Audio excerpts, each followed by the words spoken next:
Replay, ça s'est passé sur Radio Antasia. Radio Antasia. Et là, il est 11h15 et nous sommes en compagnie donc de Agnieszka. Coucou, bonjour à tous. Bonjour Agnieszka.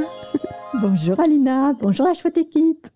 Ah, il y a du monde ce matin, tu verras, si je ne me dis pas sur le chat. Alors, j'ai passé un morceau qui s'appelle Les Aventures de Pinocchio. C'est un morceau qui est issu du film des années 70. C'est un film qui a beaucoup transcendé mon cœur étant petite. On en a parlé un petit peu en off. Je me suis dit que ça pouvait être un joli medley avant que tu passes à l'antenne, parce que ce matin, tu vas nous parler de Pinocchio. Oui, exactement. Et il y a beaucoup de choses à dire là-dessus. Et vraiment, ça m'a vraiment transportée. Vraiment transportée. C'est énorme ce que tu dis là. Alors, est-ce que vous êtes prêts? Ah oui, alors attention, on y va les amis. Poussière d'étoiles. Alors, bonjour à tous, chers enchanteurs et rêveurs du dimanche matin. Alors, bienvenue dans cette dernière chronique de la saison 2 sur Radio Antasia. Et ce matin, je vous invite à un voyage au cœur d'un conte ancien, fascinant. Bon, parfois cruel, mais magique, je vous rassure. C'est un conte qui parle de nous, de l'âme humaine, de ses doutes, de ses erreurs et de ses aspirations. Aujourd'hui, nous plongeons dans l'univers de Pinocchio, le petit pantin de bois qui voulait devenir un vrai petit garçon. Vous connaissez sans doute son nom, peut-être son nez qui s'allonge quand il ment. Peut-être même la version de Disney avec la douce fée bleue et Jiminy Cricket chantonnant « Quand on prie la bonne étoile ». Et oui, d'ailleurs cette chanson « When you wish upon a star », devenue en français « Quand on prie la bonne étoile », est bien plus qu'un air, un simple air mélodieux. Elle incarne l'essence du rêve, de la foi et de l'espérance. Elle a été composée par Leg Harlin et Ned Washington pour le film Disney de 1940, le film d'animation. Et cette chanson est vite devenue emblématique, et tellement emblématique qu'elle est aujourd'hui l'hymne de Disney, le générique musical de l'introduction de tous ces films d'animation. Et pourquoi? Parce qu'elle évoque ce lien invisible entre notre monde et celui des possibles. Parce qu'elle nous murmure que si l'on croit, si l'on espère avec sincérité, la magie peut arriver. Mais derrière cette image douce et enfantine se cache une histoire beaucoup plus profonde, plus sombre parfois, mais infiniment riche. Alors, partons en Italie. Carlo Collodi, de son vrai nom Carlo Lorenzini, a écrit les aventures de Pinocchio en 1883 dans une Italie en pleine mutation. La toute première version, il l'a écrit en 1881. Et Collodi, il voulait que Pinocchio meure pendu. Oh, alors ce sont les lecteurs choqués qui l'ont poussé à écrire une suite, ce qui devint plus tard les aventures de Pinocchio. Entre parenthèses, le nom Pinocchio vient probablement de Pino, le bois, le pin, et du suffixe toscan occhio. Et donc cela signifie petit bout de pain. Alors, fermez les yeux un instant. Imaginez un atelier poussiéreux, le bruit du bois que l'on sculpte, le souffle du vent qui glisse entre les planches. Un vieil homme solitaire, Geppetto, façonne un pantin de bois sans savoir que ce morceau d'arbre prendra vie. Pinocchio, ce pantin de bois façonné dans l'Italie du XIXe siècle, est bien plus qu'un simple conte pour enfants. C'est un miroir où chacun peut voir son propre chemin, fait d'erreurs, de tentations, de choix difficiles, mais aussi d'espoir et de renaissance. Dans l'histoire originale de Collodi, tout commence sans magie apparente, mais avec une étrangeté immédiate. menuisier nommé Maître Cerise découvre un morceau de bois ordinaire, ou presque, hein, parce que en tentant de le travailler, il entend une toute petite voix qui sort du tronc et qui dit « Ne me frappe pas si fort !» Oh, terrifié, Maître Cerise pense d'abord qu'il est devenu fou. Et il décide de se débarrasser de ce petit morceau de bois en le donnant à son ami Geppetto, menuisier aussi. Et Geppetto, lui, il veut en faire une marionnette. Geppetto commence à sculpter le pantin. Et à mesure qu'il façonne chaque partie de son corps, Pinocchio s'anime progressivement. Les yeux se mettent à le regarder, la bouche se met à rire, puis les jambes bougent dès que Geppetto les termine. Et dès que Geppetto lui achève les pieds, Pinocchio s'enfuit en courant. Il prend vie avant même d'être fini, sans qu'une fée intervienne. Parce que Pinocchio, il y a aussi un symbole, un lien avec le bois. Et oui, Pinocchio est fait d'un simple morceau de bois, mais pas un bois noble ni sacré, mais un petit bout de pin noueux, rugueux, qui parle déjà avant d'être sculpté. Et ici, le bois, il représente la nature humaine à l'état brut, imparfaite, spontanée, capricieuse, mais pleine de potentiel. Il faut savoir aussi que le bois réagit à la chaleur, il gonfle, il vit. Oui, parce qu'on peut se demander pourquoi ce petit bout de bois parle. Et en fait, le bois, il réagit à son environnement. Il se dilate, il se contracte, il grince, il craque. Parfois même, il respire au gré de l'humidité et de la chaleur. Cela le rend donc presque organique, comme un être qui a son propre rythme, sa propre sensibilité. Et dans Pinocchio, cela peut être vu comme une métaphore de l'enfant hypersensible qui réagit aux émotions, au contexte, au désir. Oui, et le bois qui gonfle devient une image de l'impulsivité, de l'émotion brute qui traverse Pinocchio. D'ailleurs, certains bois, ils changent de teinte avec le temps, la lumière, les saisons. Ce n'est pas un matériau figé, le bois, mais vivant et en mutation constante. Comme Pinocchio, le bois passe par des transformations, des états différents, du pantin capricieux au petit garçon presque sage, du bois sec au cœur chaud. Et puis aussi, le bois, eh bien, il a une mémoire, une histoire. Chaque nœud, chaque veinure, chaque craquelure raconte quelque chose. Le bois même poli porte les traces du passé. Et Pinocchio, même devenu petit garçon, ne renie pas son origine de bois. Il garde la mémoire de ses erreurs, de ses apprentissages, comme les cercles d'un arbre racontent les années passées. Alors, cela renforce l'idée que devenir humain ne veut pas dire effacer le passé, mais l'intégrer pour mieux grandir.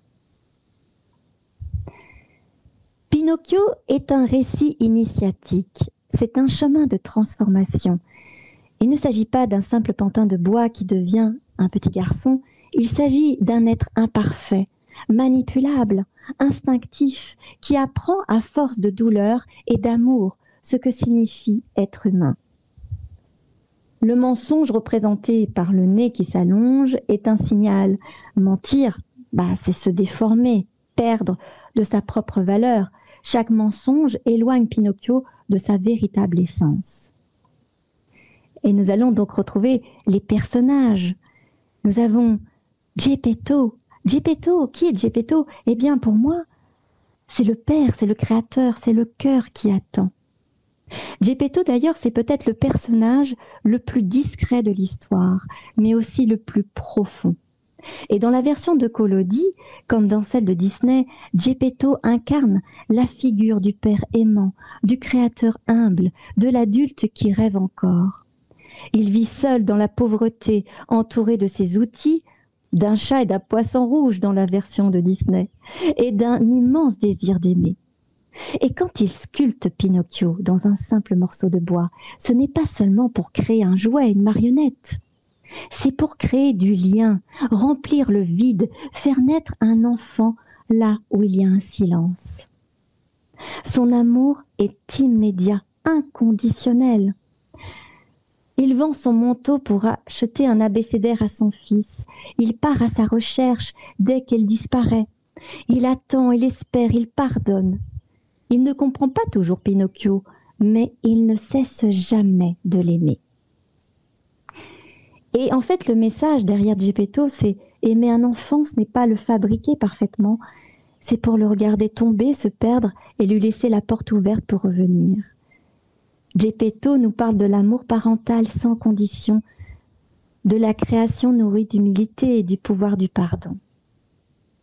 Et aussi quelque chose, c'est que c'est un artiste, c'est un créateur d'âme et de rêve. Parce que Geppetto n'est pas un simple menuisier, c'est un vieux monsieur ni un vieux monsieur bricoleur, c'est un artiste dans l'âme, dans le geste, dans l'intention. Il travaille le bois non pour produire, mais pour donner la vie. Son atelier est un théâtre intime, chaque petit copeau de bois comme une note de musique, chaque clou un battement de cœur. Et lorsqu'il sculpte Pinocchio, il ne façonne pas un objet, mais un espoir, un être, un fils. Et en ce sens, Geppetto est une figure d'artisan créateur au croisement d'un poète et d'un père, et il symbolise tous ceux qui créent à partir de presque rien, du bois, de l'imagination et de beaucoup d'amour. Et dans cette perspective, Pinocchio, il devient l'œuvre d'art vivante, et comme toute œuvre, elle échappe à son créateur, prend son autonomie, traverse les épreuves pour revenir à lui, changer et achever. Et en fait, le symbole, Geppetto, est l'image de l'artiste vrai, celui qui crée, non pour lui-même, mais pour offrir au monde quelque chose de beau, de fragile et de vivant. Donc nous allons passer maintenant à un autre personnage, la fée. Et oui, dans la version de Collodi, il y a une fée. Elle ne s'appelle pas la fée bleue, elle s'appelle la fée aux cheveux bleus. Et oui, la fée aux cheveux bleus n'apparaît que plus tard, au chapitre 15. Il faut savoir qu'il y a 36 chapitres dans la version de Collodi. Et donc cette fée aux cheveux bleus, elle apparaît au chapitre 15, quand Pinocchio erre seul, affamé, après avoir été pendu par 2 escrocs sans scrupules. Et cette fée, elle vit dans une maison mystérieuse au milieu de la forêt, entourée d'animaux qui parlent. Au départ, elle est présentée comme une petite fille aux cheveux bleus qui dit qu'elle est morte et attend un cercueil. Ambiance plutôt assez gothique et étrange. Alors, ce n'est pas elle qui donne vie à Pinocchio, contrairement à la version de Disney, où la fée bleue arrive dès le début et accorde la vie au pantin et confie au petit criquet Jiminy la mission d'être sa conscience. D'ailleurs, il l'a décrit comme ça, Collodi. Il dit « Elle avait des cheveux bleus comme le ciel et un visage pâle presque transparent comme si elle était de cire. Elle habitait cette maison depuis des siècles et attendait qu'un enfant vienne. » Donc voilà, la fée, elle apparaît comme une entité étrange, presque surnaturelle. Elle vit seule dans une maison isolée et son apparence est presque spectrale. Pas d'aura chaleureuse. Elle n'est pas très... Elle est mystérieuse et distante quand même dans la version de Collodi. Et en fait, chaque fois que Pinocchio disait un mensonge, son nez s'allongeait un peu plus et la fée le regardait en silence, les bras croisés, avec une expression sévère. La fée ne pardonne pas facilement. Elle observe, elle juge et punit silencieusement. Oui, son attitude est très moralisatrice, presque inquisitrice. Elle veut que Pinocchio ressente de la honte. Alors que dans la version de Disney, la fée bleue, voilà, elle est douce, chaleureuse. Elle va dire « Petite marionnette en bois, éveille-toi. Tu vivras et parleras et riras. Mais pour devenir un vrai petit garçon, tu dois prouver que tu es brave, sincère et généreux. » La fée bleue, elle donne immédiatement la vie à Pinocchio sans qu'il ait à le mériter. Son ton est maternel, compatissant, presque angélique. Elle fixe un objectif moral, mais ne punit pas directement. Et elle confie à Jiminy Cricket, elle lui dit « Je fais de toi la conscience de Pinocchio, aide-le à faire la différence entre le bien et le mal. » Elle ne prend pas du tout en charge l'éducation morale directe de Pinocchio et elle délègue à Jiminy Cricket. Voilà, la fée bleue, là, elle est plus symbolique que fonctionnelle dans le récit. Et à chaque fois que Pinocchio fait une erreur, eh bien, elle lui dit « Tu as mal agi, mais tu as montré que tu étais désolé, je te donne une autre chance. » Voilà, elle pardonne rapidement, agit selon une logique de rédemption. Voilà, elle incarne la bonté divine, non la justice stricte. Alors après, on va avoir deux autres personnages. Et je pense que ça va tous nous parler. Il y a le renard et le chat. Et dans le conte de Pinocchio, eh bien, ce sont les tentateurs. Ils exploitent l'ignorance de Pinocchio. Ils le flattent pour mieux le tromper. Ils sont les marchands d'illusions. Ceux qui nous promettent la réussite sans effort. Le renard et le chat sont les forces du mal dans Collodi. Les tentateurs, les faux amis, les dangers du monde extérieur. Ils représentent les pièges de la société, les illusions trompeuses. D'ailleurs, dans un petit extrait, le renard rusé promettait à Pinocchio richesse et bonheur, mais ce n'était qu'un leurre pour le dérober et le perdre. Comme exemple, il y a le renard en boitant d'une patte et le chat les yeux fermés comme deux boutons semblait misérable. Mais sitôt Pinocchio partit, ils changèrent d'attitude. Ils lui parlèrent du champ des miracles où il suffisait d'enterrer des pièces d'or pour que pousse un arbre couvert d'or. Et Pinocchio naïf les croit. Il enterre ses pièces et après les deux compères et lui volent plus tard en douce ses pièces. Et plus tard, il tente même de le pendre dans une scène très sombre. Voilà. Après, nous avons un autre personnage qui s'appelle Stromboli. Alors lui, c'est le maître cruel du théâtre ambulant. Et oui, Stromboli, c'est un marionnettiste au rire tonitruant, aux yeux avides. Il incarne le piège du succès facile. Il promet la gloire à Pinocchio. L'applaudissement, la gloire du public, les pièces qui tombent comme de la pluie. Mais très vite, le rideau tombe sur l'illusion. Stromboli n'est pas un bienfaiteur, il est un joaillier. Il enferme Pinocchio dans une cage, prêt à l'exploiter jusqu'à la casse, comme une simple marchandise de bois. Et dans le film de Disney, Stromboli est l'un des premiers grands dangers sur la route de Pinocchio.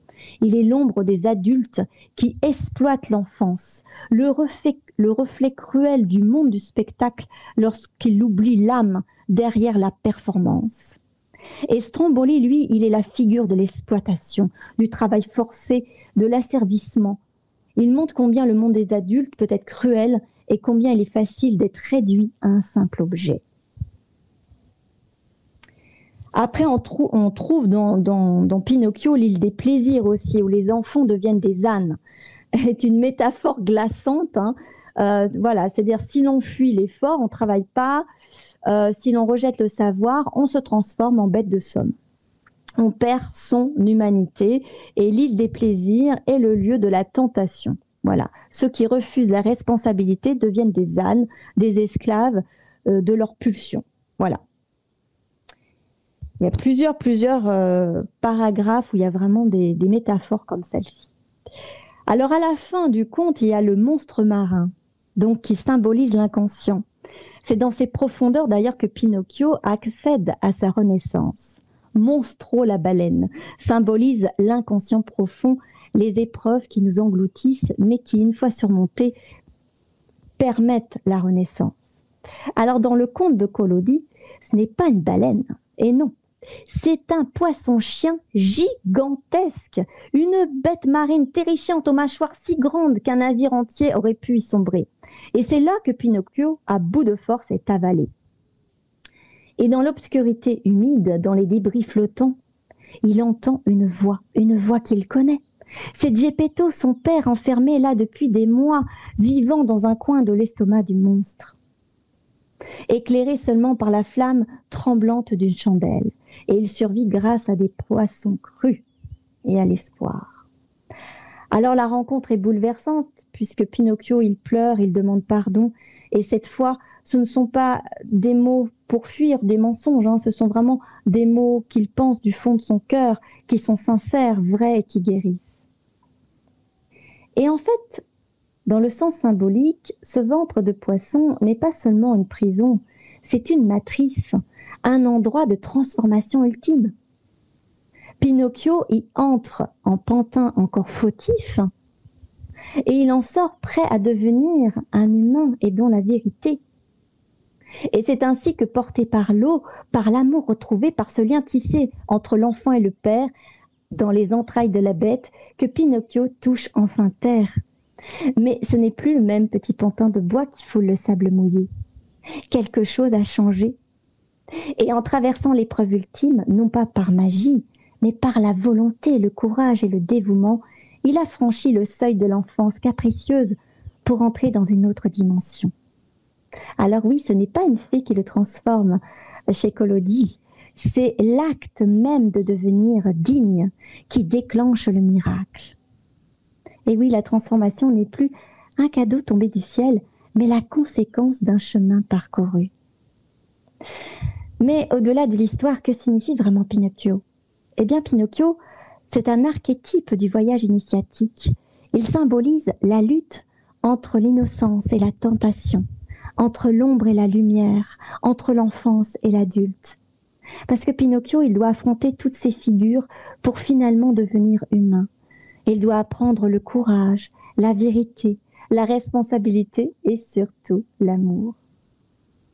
Dans la version de Disney en 1940, Disney craint Pinocchio pour un monde qui cherche des héros lumineux, parce que là, on est en 1940, la guerre. Voilà, il garde, donc Disney a voulu faire Pinocchio à cause de ça. Et il garde la structure quand même du conte de Collodi.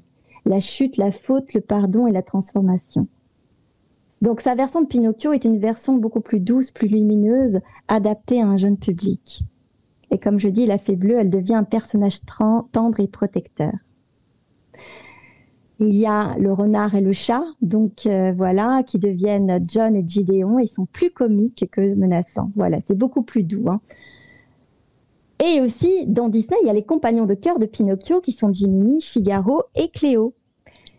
Jiminy Cricket, c'est la conscience à voix haute. Ce petit criquet élégant, vêtu comme un gentleman miniature, est chargé par la fée bleue d'aider Pinocchio à distinguer le bien du mal. Bon, il philosophe, il râle parfois, il chante surtout. C'est lui qui ouvre l'histoire avec la douce mélodie quand on prie la bonne étoile. Et même s'il n'est pas toujours écouté, Jiminy, il incarne cette voix intérieure que chacun devrait cultiver, celle du courage, de l'honnêteté et du cœur. Et à ses côtés, il y a Figaro, le petit chat noir, avec Geppetto, qui ajoute une touche de vie domestique et d'humour tendre, avec ses mimiques félines, ses jalousies enfantines, ses câlins imprévus. Voilà, Figaro, c'est un personnage à part entière. Bon, il miaule, il parle pas, mais il ressent tout, et il est la tendresse silencieuse du foyer. Et puis, il y a le petit poisson rouge, Cléo, gracieux, toujours paisible, c'est la note de beauté tranquille, la poésie muette. Alors, ces trois compagnons n'existent pas dans le conte originel de Collodi. Pas sous cette forme, et ce sont des personnages rajoutés de Disney. Devenus indissociables du mythe. Alors, ce que Pinocchio nous dit aujourd'hui, eh bien, nous vivons dans un monde où l'immédiat règne, où les illusions abondent, où les promesses faciles pullulent. Pinocchio nous rappelle que devenir humain est un choix, un chemin, qu'il faut tomber, être trompé, se perdre parfois pour mieux comprendre. Et il nous dit que l'amour véritable, celui qu'on reçoit et celui qu'on donne, exige l'effort, l'empathie et parfois le sacrifice. Et oui, Pinocchio, c'est chacun de nous, avec nos bois mal taillés, nos fibres brutes, notre nez qui s'allonge parfois, mais aussi avec notre capacité à aimer, à changer, à devenir véritablement nous-mêmes. Et pourquoi Pinocchio continue-t-il de toucher nos cœurs aujourd'hui ? Parce que son thème est universel. C'est la quête d'identité, le combat entre le bien et le mal en soi, l'importance de la vérité, du courage et de l'amour, dans un monde où les fausses informations, les tentations faciles et les illusions sont nombreuses. Pinocchio, il nous rappelle l'importance d'écouter notre conscience, d'apprendre de nos erreurs et de ne jamais renoncer à devenir meilleur. Et pour ceux qui veulent aller plus loin, Et si après ce voyage, vous sentez encore le goût du bois, hein, du rêve et de la métamorphose, alors ouvrez le livre. Parce que Pinocchio, le vrai, celui de Carlo Collodi, vous attend dans ses 36 chapitres, entre 130 et 200 pages selon l'édition. Voilà, c'est pas un simple conte pour enfants, c'est une épopée initiatique, drôle, cruelle, philosophique. C'est un miroir tendu à l'enfance, à la liberté et à l'humanité. Le lire, c'est redécouvrir un monde qu'on croyait connaître et peut-être au détour d'une page y retrouver un peu de soi. Et souvenez-vous, parfois, il suffit d'un fil invisible, d'un morceau de bois un peu rêveur et d'une étoile bienveillante pour qu'un simple petit pantin devienne un vrai petit garçon. Parce que Pinocchio, c'est un chemin vers l'âme. Et peut-être que nous sommes tous quelque part faits de ce bois-là, ce bois tendre, sensible, noueux, imparfait, mais capable d'éveil. Et en refermant le livre de Pinocchio, on ne voit plus un simple pantin de bois, mais un symbole d'espoir, de courage et de transformation. Et oui, chers enchanteurs, que ce voyage vous inspire à écouter cette petite voix intérieure, à reconnaître votre propre fille bleue, à déjouer les renards et chats qui croisent votre route, et surtout à oser grandir, à oser devenir encore et toujours. C'était magnifique. Non mais Aniska, tu nous as émus là. On est tous là sur le chat. On est waouh. C'était beau. Écoutez, là, voilà. Donc merci d'avoir partagé cette chronique avec moi et que la magie de Pinocchio éclaire vos chemins. Oui. Non, c'est waouh. Je n'ai pas le mot. Alors effectivement, quand tu me disais hier, par exemple, parce qu'avec Agnieszka, on n'a pas du tout échangé sur Pinocchio. Oui. Quand tu m'as dit que il y avait une reliance avec ce que je ressentais, oui. C'est vachement magnifique, en fait, ce message. Oui. Je trouve. Pour Geppetto, parce qu'on avait échangé sur Geppetto, justement. Oui. C'est cet enfant, en fait, c'est pas juste il sculpte un pantin de bois. C'est le fils qu'il n'avait jamais eu. Et quand on lit d'ailleurs Pinocchio, on sent cet homme qui est dans la pauvreté, mais il fait des marionnettes, il fait ça par amour. C'est l'artiste. Hein. C'est vrai que moi, je pensais plutôt au magicien. Pour moi, il représente pas mal le magicien. Il me fait penser à Walter Disney. Alors, je te l'ai dit hier. Hein. Oui. Et Pinocchio me fait penser vraiment à Mickey et à la représentation de l'apprenti magicien aussi. Dans sa manière d'être, quand on découvre cet univers, qu'on commence un cheminement initiatique, en plus tu le dis, hein, c'est un voyage initiatique, donc c'est pas rien. Peut-être pas pour rien aussi que Walter Disney a voulu mettre en avant aussi ce conte dans ses dessins animés. Je trouve effectivement qu'on a vraiment là l'archétype même de la manière dont un apprenti, quand il découvre cet univers, se met en place. Insouciant, il va parler à tout le monde, il fait confiance à tout le monde, pour pas mal de jeunes apprentis, j'entends. Hein.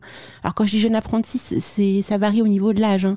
Mais quand on découvre cet univers autour de la magie, l'ésotérisme, occultisme, les mystères de ce monde, en réalité, on est comme des enfants, en fait. On est comme des fous.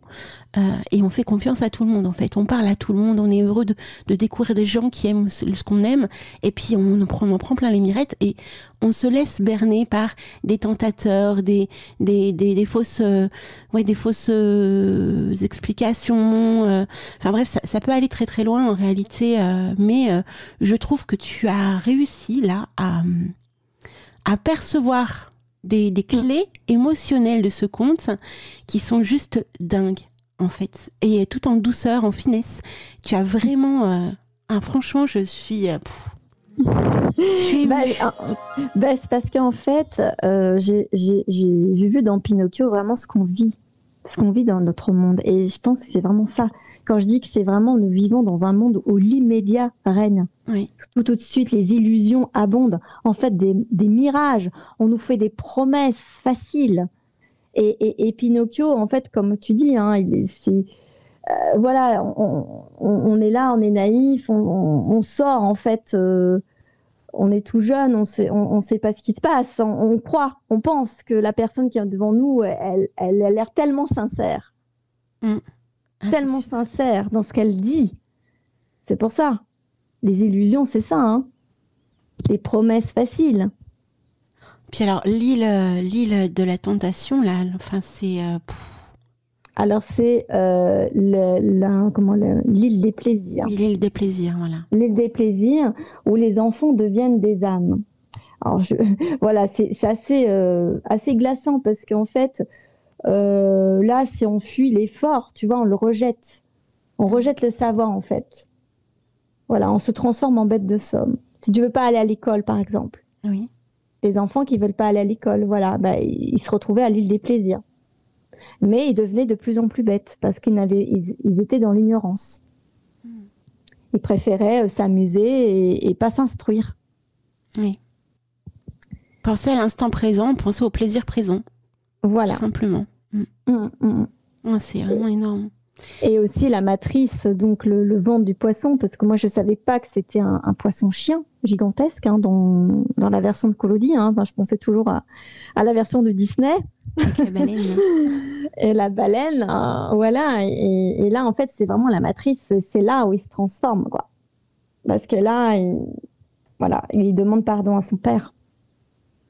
C'est très. Là, il se rend compte en fait de toutes ses erreurs. Parce qu'il a beaucoup menti hein, dans tout le... Comment dire Pinocchio, en fait, il ment pour pas, en fait, être responsable de sa vie aussi. Il veut pas de responsabilité. Il veut pas... c'est la facilité de mentir pour lui aussi. Donc, après, il se rend compte... Est-ce qu'il a vraiment conscience, justement, de mentir? Tu vois, c'est ça, en fait. Parce que... Il est naïf. Il est naïf, plutôt, je dirais. Il croit les belles paroles des autres. Il va là où la facilité le mène, en réalité. Oui. Plutôt que de suivre les conseils de son père. Donc... La désobéissance. Oui. Voilà. On ne veut pas écouter les parents. On va faire qu'à sa tête. Mais voilà, après, il y a une expérience. Il fait sa propre expérience. Et une fois qu'il se fait tellement avoir, à un moment donné, oups, la petite lumière jaillit. Ah oui. Et alors là, ça fait très mal. Ça fait très mal, mais d'un autre côté, après, on recommence plus. Ça dépend des gens. Ça dépend. Il y en a certains qui ont du mal, hein, quand même. Mais il faut y aller. Hein. Je veux dire, non, mais c'est vrai qu'on peut toujours tomber dans des illusions. Hein, parce qu'il y en a qui sont très, très bons pour te faire tomber dans l'illusion. Alors, on a un message de Tulipia qui est magnifique, qui dit « Et au fil du temps, les illusions se dispersent pour laisser la place à l'apprentissage de la sagesse. » C'est vachement beau, Tulipia. Magnifique. Oui. Bravo. Ah oui. Elle a eu des larmes, elle aussi. Il y a aussi Claude, Lysia et Clandula Kra qui commentent, qui ont adoré. Vraiment, bravo, Agnieszka. C'était magnifique. Vraiment. Et puis alors, Mimi, je pense qu'elle doit être aux anges parce que c'est son conte préféré. Ah. Donc, depuis le temps qu'elle attendait le conte de Pinocchio. Donc, voilà, j'ai servi. Écoute, c'est vrai que moi, je connaissais pas trop le conte de Pinocchio. Non, j'étais plus orientée vers les contes européens. Et c'est vrai que Pinocchio, c'est quand même un chef-d'œuvre. Hein. C'est un chef-d'œuvre de conte. Même Collodi, même si c'est un peu plus cruel que Disney, mais vraiment, c'est vraiment un conte, je trouve. Moi, je vais le lire, hein, moi, cet été. Hein. Entièrement. Il y a aussi Milenia qui te laisse un message et qui dit « initiatiquement féerique ». Agnieszka, merci beaucoup. Abyss aussi, alors, qui dit « bravo ». Non, mais tu as que des super commentaires, là, vraiment. Écoute, moi, ça me fait plaisir, hein, parce que c'est beaucoup d'émotions, tout ça. Et puis moi, mon but aussi, c'est de partager des choses ensemble et nous faire grandir ensemble aussi. Parce que les contes, vraiment, ça a beaucoup de pouvoir, je trouve. Ça laisse des traces, hein. Ça laisse des traces, mais vraiment. Ah, mais carrément, c'est presque thérapeutique. Oui, on est d'accord. En fait, quand tu te plonges dans le conte, c'est que tu le perçois comme tu le fais, comme je le fais moi au niveau symbolique et psychologique. ça laisse vraiment des traces dans l'âme. Parce que, en fait, souvent, quand tu fais des contes qui t'ont touché personnellement, tu vois, étant enfant, Oui. je crois que c'est là où c'est le plus intense. Parce que tu perçois des clés de pourquoi tu as pu t'attacher à ces contes-là sans le savoir étant enfant. Hein. Mais une fois adulte, quand tu prends le recul et que tu te repositionnes dedans, avec cette hauteur, cette distance d'adulte, là, ça laisse une trace. Mais je crois qu'on se rend même pas compte à quel point c'est puissant de se plonger dans un conte qui nous a émerveillés étant enfant. Hein. Ouais. Et même les contes qui nous ont perturbés, parce que les deux se valent en fait. Hein. Oui. Ah oui. Moi, il y a des contes qui me faisaient peur. Donc, je voulais même pas en entendre parler, quoi. Moi, c'est le cas pour le petit chaperon rouge. Hein. J'aimais pas du tout. Oui, le petit chaperon rouge. Moi, c'était Barbe Bleue aussi, Ah. tu vois. Je dis, mais pourquoi? Le petit poussé aussi. Ouais, Je c'est n'aimais triste. Pas Hein. du tout. Ah, c'était d'une tristesse absolue. Pourquoi ces parents qui abandonnent ses enfants dans la forêt? Ça, je ne pouvais pas supporter. Donc, non, ça, c'était pas possible. Non. Je te comprends. Ah, Mais, non, moi, je préférais La Belle et la Bête, Cendrillon aussi. Voilà. La C'était petite mes sirène. deux préférés. Mm. Avec La Belle Bois dormant. Oui, La Belle Bois dormant aussi. Oui, c'est vrai. Mais à façon, hein, généralement, pas mal les contes de Perrault, de Grimm, tout cela, quoi. Oui. Ah oui, complètement. Hein. Alors, qu'est-ce que tu as à nous dire sur la Fée bleue? Parce que je trouve qu'elle est assez énigmatique. Moi, je perçois... Alors, moi, voilà, ma vision, c'est comme si Geppetto était un magicien. On le retrouve dans son occultum, donc son atelier. Il façonne et crée un objet, notamment magique, hein, puisqu'il lui donne, il demande, il fait un vœu pour que la vie entre dans ce morceau de bois, sachant que quand on connaît le symbolisme du bois, on sait que le bois de base est vivant, donc il y a vraiment une vision animiste, même déjà à l'époque, sachant que dans la véritable version de Pinocchio, le bois est déjà vivant, et qu'en fin de compte, Geppetto ne fait que façonner ce bois pour le rendre plus humain, en réalité, alors que dans le conte de Disney, le bois n'est pas vivant. Donc j'ai trouvé vraiment des choses assez intéressantes autour de la vision de la nature. Hein. Le bois est vivant, on nous le montre dans toutes les versions. On voit comme un magicien qui façonne son art, qui fait un vœu, qui crée comme un égrégore, qui rend cet objet vivant, qui a un vœu précieux et profond au fond de son cœur, comme l'est la plupart du magicien. Hein. Le magicien, à la base, qui est une personne qui normalement a un rêve profond au fond de son cœur, c'est rendre la matérialité visible en fait. Hein. Tout ce qui rêve au fond de son cœur, et il le rend visible dans la matérialité de ce monde. Donc il fait ce vœu comme s'il invoquait, tu vois, une divinité, un esprit. Ça me fait vraiment penser aux rites que l'on retrouve, les rites sorcellaires, les rites invocatoires, magie invocatoire, tu vois, tout ça, ça me fait vraiment penser à ça. Et ma perception de la Fée bleue serait un petit peu cette déesse ou cette incarnation de l'invocation qui arrive, qui se matérialise sur notre monde pour pouvoir valider en réalité nos souhaits, en fait. Tu vois, quand on fait des rituels. Tu en penses quoi? Oui, c'est sûr. Hein. Moi, je pense qu'elle a quelque chose. En plus de ça, son caractère dans le conte de Collodi, elle a quand même un caractère, comme tu dis, déesse. Oui. Elle a ce côté, elle n'a pas du tout l'image, comme je dis, de la Fée bleue dans Disney, où c'est vraiment la petite lumière, voilà. Mais là, parce que en fait, dans le conte, elle peut se transformer en plusieurs. Elle se met en petite fille, après en jeune femme.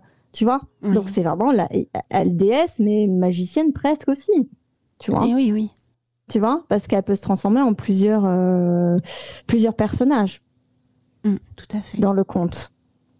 Donc, tu sais, tu me parles de magicien, mais est-ce qu'un artiste n'est pas un magicien? Voilà, Mathieu, c'est ce que je pense aussi. Ah, c'est ça le truc. Je pense que nous, les artistes, on est des magiciens pour pouvoir sortir ces belles notes de musique envoûtées. Moi, je pense aussi, oui, effectivement, Geppetto est un magicien. à ce côté, il invoque justement ce souhait aussi en même temps d'avoir un petit garçon aussi. Et il utilise justement cette façon de sculpter. Voilà, il y a tout un rituel, comme tu dis, qui se met en place. Et parce que c'est vrai que ce petit morceau de bois qui parle avant même d'être trouvé par, c'était pas Geppetto, c'était Maître Cerise. Donc, il y avait de la magie dans ce bois. Quoi, hein, tu vois, non, mais c'est clair que on n'a pas l'impression, parce que beaucoup d'artistes ne se rendent pas forcément compte, mais je pense, pareil que toi, un artiste, c'est un magicien qui s'ignore. D'ailleurs, je le dis depuis des années, hein, qu'un artiste est un magicien qui s'ignore, mais en réalité, nous sommes tous artistes, en fait, à notre manière. Donc, on aime créer, on aime inventer, on aime imaginer des choses, et on est tous des créateurs de notre propre monde, et c'est ça qui est beau. Donc, en réalité, on est tous des magiciens sans le savoir. Oui. Il y en a qui ont plus la conscience de ça et d'autres qui ne le savent pas. Voilà.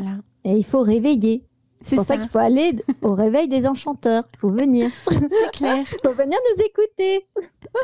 Pour découvrir les champs du possible. Et oui. Voilà, le tout est possible. Ah bah tiens, Claude qui dit aussi, il pense pareil, que les artistes sont des magiciens. Oui, et ben voilà, exactement. Ah oui. Ben oui, parce que tu peux façonner ça... Voilà, moi je te dis, tu te rends compte s'il n'y avait plus d'artistes. Ah là là. Comme la vie serait d'une tristesse absolue. Oui. C'est pour ça que les artistes, même quand on crée quelque chose, enfin, tu vois, c'est magique, quoi. Tu entends de la musique, tu vois... tu entends la voix de quelqu'un, enfin, je sais pas, le chant, enfin, la danse, la peinture, tu vois. S'il n'y avait plus ça. Ce serait un autre monde. Voilà, ça serait un monde très, très triste. Tu vois. Donc. Et donc, ma petite Pupuce, pour conclure cette dernière chronique enchanteresse, donc on te retrouve pour la saison 3. Oui. Tout à fait, pour la saison 3, avec plein de surprises. Oui, parce qu'il y a un nouveau personnage qui va arriver en dernière partie d'émission. Oui, c'est le lapin blanc. Oui, merveilleux. Le lapin blanc, la minute du lapin blanc qui sera après, juste à la fin de mes chroniques.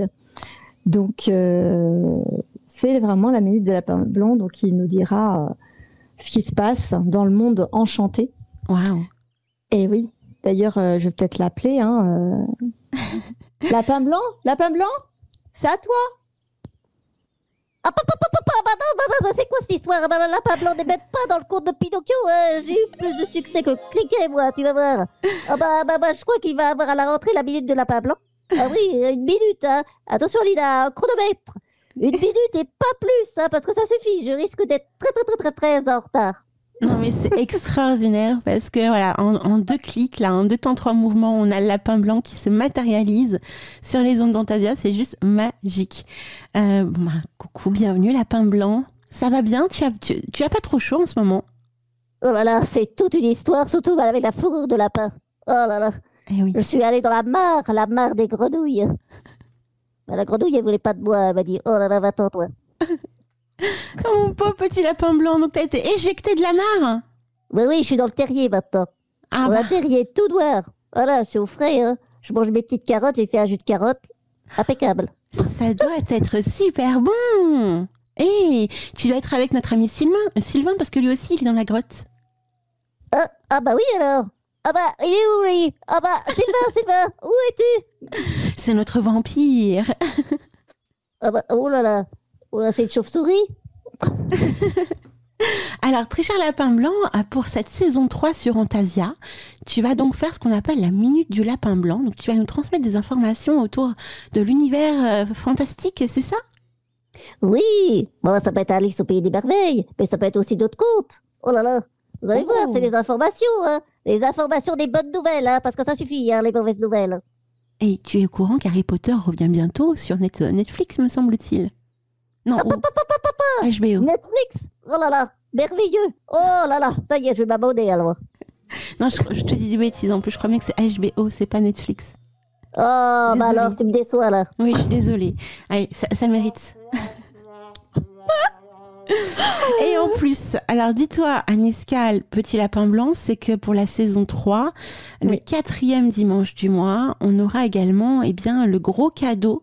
Donc ce sera également le moment où les enchanteurs devront jouer pour gagner un gros cadeau. Et le petit lapin blanc pourra effectivement interagir avec l'un des enchanteurs, l'enchanteur qui gagnera, qui passera à l'antenne. Donc ça va être vraiment de superbes moments à passer en votre compagnie. Oh, c'est merveilleux. Oh là là là là là. Tu vas pouvoir parler aux moi j'aime bien faire des enchanteurs. cadeaux, moi. Et oui. Tu vas pouvoir parler aux enchanteurs, tu te rends compte? Direct, en direct. Oh là là, c'est merveilleux. Oh, Ça promet du bouillon, moi je vous le dis pour la saison 3. Et oui, parce qu'on se retrouve pour un nouveau conte au mois de septembre. Ah, alors, est-ce que tu peux déjà nous dire lequel? Oh, eh bien, est-ce que vous aimez ronronner? Oui. Eh oui, ce sera notre ami le chat Beauté. Waouh. Et tu commences avec du lourd là, hein, parce que le chat Beauté, c'est walk and roll. Ouais, oui. C'est le chat Beauté, rusé et endiablé, qui vient sauver les princesses en détresse et te délivrer des forces du mal. Shrek sort de ce corps. Là, tu me fais le chat Beauté de Shrek, hein. On est d'accord? Oui. D'accord. C'est l'italien, c'est que voilà, antique, mais que... On voit les reliances. Agnieszka, c'est une grande enfant, en réalité. C'est ça? Hein? Oh là là, non. Non, pas du tout. Hein. Et tu regardes les dessins animés? Oh là là. Moi, je ne suis pas du tout une enfant, moi, du tout. Dans ton cœur? Bien sûr. On est Ah bah d'accord. oui. Oui, voilà, toujours garder son âme d'enfant. Tout à fait. Ah bah c'est sûr, je vais pas être comme ça en allant faire mes courses ou quoique. J'aime bien plaisanter. Ah, je J'aime bien t'imagine bien. Oui, mais de toute façon, c'est ce qu'il faut, c'est donner le sourire. Oui. Moi, ce que j'aime, c'est donner le sourire aux autres. Parce que je trouve que on rit pas assez. Voilà, il y a tellement de choses tristes, sérieuses, et des moments d'avoir des petites pauses, sourire, ça fait du bien. Ah, c'est sûr. Et puis Antasia est là pour ça, hein, pour donner du bonheur aux gens, Voilà, notamment. voilà, exactement. Mais écoute, ma très chère Agnieszka, vraiment un grand merci pour cette merveilleuse saison avec tous ces contes enchantés. Vraiment, tu nous as transportés dans plein d'univers, plein d'endroits. On a fait la connaissance du lapin blanc grâce à toi. C'est juste extraordinaire. On te souhaite un merveilleux été avec rempli de magie et plein de bonheur. Et on te dit donc à la rentrée. Et bien, d'un bel été à tous. Merci pour tout. Et faites-vous plaisir. Inondez-vous de belles lectures féeriques, de joie de vivre. Et rendez-vous à la rentrée pour la magie des contes. Mes très chers enchanteurs, ne ratez pas ce soir la croisière folk avec Eric Cooper entre 20h et 21h. Et en deuxième partie d'émission, bien évidemment, entre 21h et 23h, la magie des contes sur Radio Antasia. Restez connectés parce que j'ai fait une évolution au niveau de la programmation. Vous verrez, elle est beaucoup plus enchanteresse. Il y a de la musique classique, vous verrez des ambiances vraiment très mystiques. Donc j'espère que ça vous plaira et de plus en plus, il y aura ce type d'ambiance sur les ondes d'Antasia. Plein de gros bisous à toi, Agnieszka. Plein de gros bisous à toi, à toute la chouette équipe, à tous les enchanteurs. Et plein de bisous les enchanteurs. Passez un bel été. Ciao, ciao. Replay, ça s'est passé sur Radio Antasia. Radio Antasia.